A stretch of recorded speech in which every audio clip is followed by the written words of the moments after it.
And now it's time for some things in the news that caught my eye, and this was a story you might have heard about already.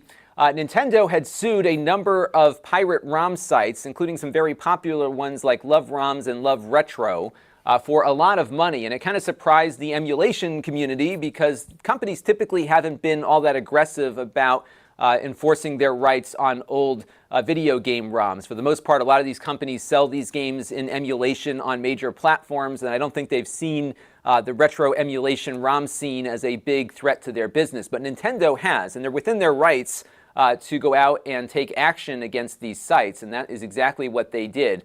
This Torrent Freak article here correctly puts wins in a quotation mark here because Nintendo didn't win the lawsuit, they settled it, partly because the evidence against the site operators was so strong that there was infringing activity going on here that they were much better off settling versus actually going to court. It cost Nintendo less money to pursue the case, and I'm sure the operators of the website are happy just to get this over with, although it looks like they will be likely turning over everything they own to the big N. How much they collect, I think, might be something we'll never know, but it's a pretty big settlement. And what's interesting about how copyright law works is that if you are a copyright holder, you can actually decide, instead of going to court, to collect from a settlement, and the settlement numbers are actually less on the maximum per incident at $30,000 versus going through what a court might award in damages. So your cap as an infringer is $30,000 if you decide to sit down and negotiate, or if you take it to court,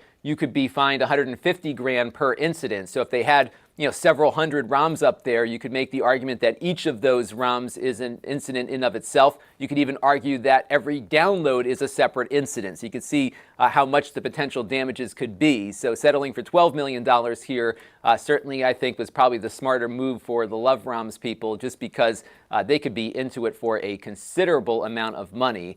And Nintendo clearly had the upper hand in this, and it looks like everybody just wanted to get this settled. I think Nintendo wanted to send a message, and I don't think you're going to be seeing any more ROM sites pop up online that will be doing what those sites did. And they probably made a lot of money distributing those ROMs. With the amount of traffic they got, the amount of online advertising that they had on the site probably generated a good amount of money. So this wasn't like they were just doing this as a public service. This was something that was making them money with somebody else's material. And again, it's up to the copyright holders to decide whether or not to take action, and Nintendo did. This channel is brought to you by the Lon.TV supporters, including gold level supporters Chris Allegretta, the Four Guys with Quarters podcast,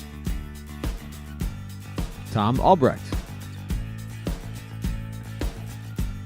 Gerard Newberg, and Kalyan Kumar.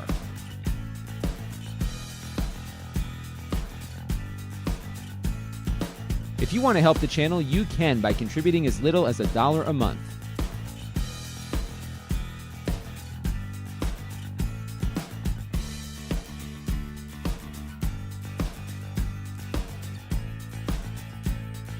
Head over to lon.tv/support to learn more.